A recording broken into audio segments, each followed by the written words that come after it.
to get back to the question I brought up at the beginning on how I did this without killing my spouse, were there times where you disagreed, and who was the good cop here, and how did that work?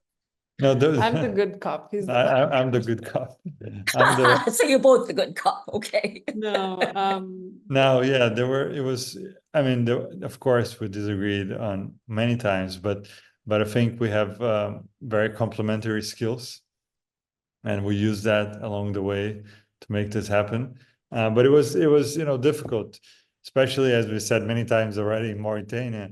There were times that we had to decide, one of us go, the other one sits in the car, and I'll hide the cameras and pretend I'm gonna go buy fish, like a fish buyer, to enter places where I was not allowed to as a journalist. So it was and it was challenging, to make those decisions.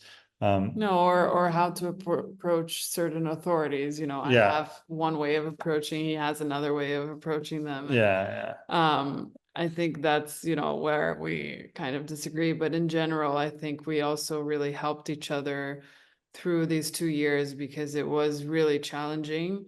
It was challenging just in terms of the reporting, in terms of, emotionally speaking, carrying a story like that for 2 years is really difficult, and especially when you don't know how it's going to turn out, and because of all the implications, the families and the answers they're seeking and the answers you're seeking.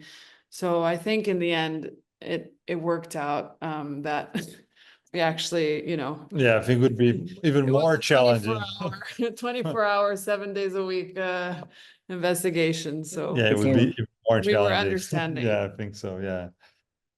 Okay, well, let me, I know the session is being recorded, but if there is anyone live who would like to ask questions or put anything in the chat, let me just open it up for a minute.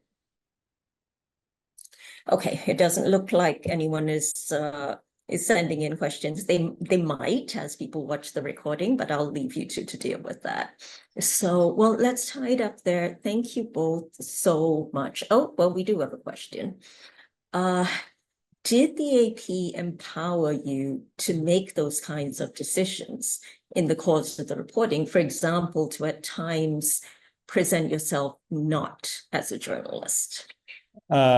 No, we never didn't. You never did that. We never did that. We always presented ourselves as a journalist. What I meant to say before, when we approached it in two parts, is that we didn't go on the record immediately, in the sense of, this is not an interview, we're talking to you, we're journalists, this is what we found, but don't feel like you have to be part of the story, or this is an interview.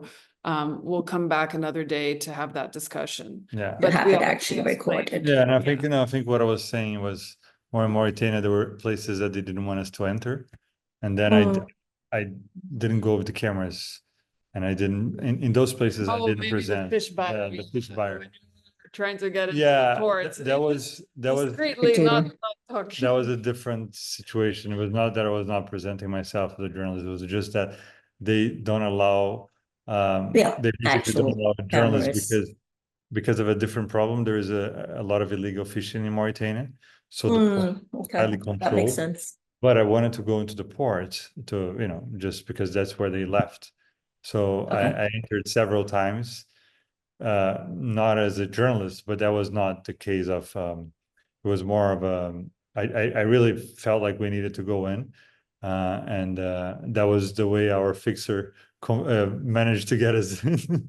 but like every time, as Renata said, every time we were talking to people, asked, you would identify yourselves as journalists, or when we were caught, every time we presented, you would say. Another question: how much time did you spend reporting in Mauritania and in the Caribbean?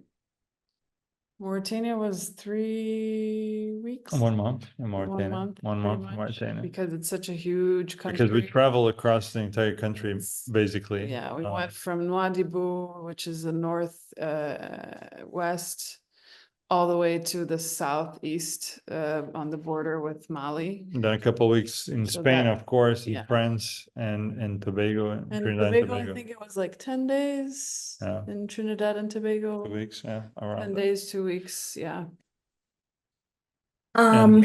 Next question. What role did your fixer or fixers have in your investigation?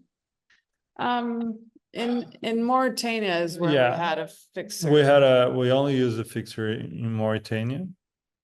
And usually I can say that I work a lot with fixers because I work, you know, in many different countries where you need to work with fixers, and I have some of them became very, very close friends, and some of my best friends I met as fixers, but in Mauritania it was a traumatic experience. They weren't as helpful as we had hoped they would be. Yeah. It was more about logistics and Yeah. driving around and getting places rather than the investigation. Rather than itself. journalistic, Yeah. like they're not the kind of fixers that it was more logistics. Yeah, they were not basically used to working with journalists, so it was more about. Didn't you require them for the language? I mean, Yeah. Yes and no, because that's what we're saying. There's a lot of different languages that. And the experience that we had in Mauritania was so bad with the fixer that we. One driver abandoned us in the middle of the report. Yeah, so we ended up. He didn't work on anything that had to do with migration. And then for the language, the fixer was Hassaniya speaking, Arabic speaking, but the communities we were visiting spoke Fulani and Sonanke, and so we had other local interpreters working with us. We ended up locating basically what we realized was better in this particular situation was we located in every city that we needed locals that could work with us just as translators, because, you know, from French to whatever was the local language, and they were. So that was much better than the fixer, but that was a very specific case in Mauritania because, as I said, this is not usually the case with fixers. That we usually rely on them. Usually they play a much more important role. Yeah, this specific case was very difficult. Too. Okay, well, it looks like we don't have any more questions on the chat. So why don't we wrap it up here? Thank you both very much for joining us. And thank you both also for the amazing amount of persistence that you put into this investigation. I mean, some of the methods you used were really difficult and took a lot of creativity. So a huge thank you for that. And thank you all for being here. Okay, bye all. Thank you, Mary. Thank you. Bye. Bye-bye.